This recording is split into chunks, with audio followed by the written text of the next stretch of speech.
It started like any other day. I was sitting on the plane, ready for takeoff. The seats were uncomfortable. The smell of jet fuel lingered in the air, but I didn't think much of it. It was a routine flight, nothing special.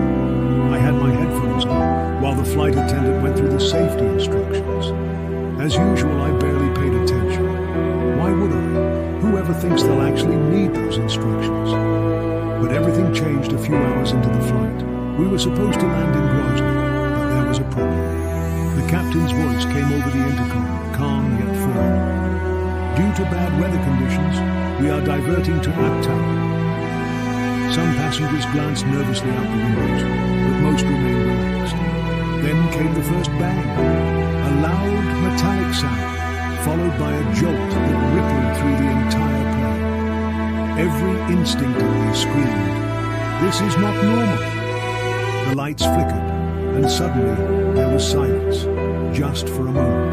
Then the screams began. I saw people clutching their seats, their hands white-knuckled with tension. A man in front of me turned to his wife, their eyes filled with fear.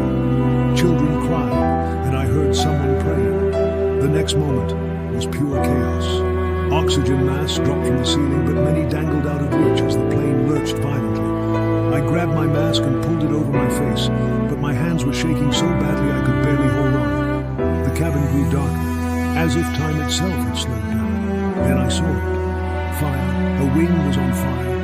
The flames weren't far from the windows, and the heat seemed to fill the entire space. The air reeked of smoke and burning metal. I thought it was the end. My heart pounded, my throat was dry, my body felt heavy, paralyzed. I couldn't move, only watch as the world around me fell apart. The captain spoke again, his voice strained but trying to stay reassuring. "Remain calm," he said. But how could we stay calm when the ground was getting closer with every second, and then the impact? It felt like all the air had been knocked out of my body. Everything flew across the cabin, bags, blankets, even people who weren't strapped in. My head slammed into the seat in front of me, and for a moment, everything went black.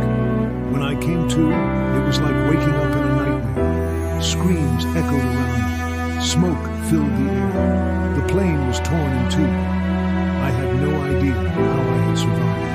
My arm was bleeding, my head was throbbing, but I knew one thing. I had to get out, I had to escape. The exit was far, but I pushed forward. I stumbled over debris, feeling the heat of the fire behind me. A man next to me, his face streaked with blood, helped me to my feet. Together, we managed to reach the outside. The cold night air hit me like a slap. I dropped to my knees, looking around. Survivors lay on the ground, many crying, some screaming for their loved ones.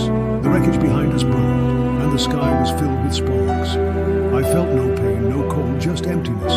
I was alive, but I had no words for what I had just experienced.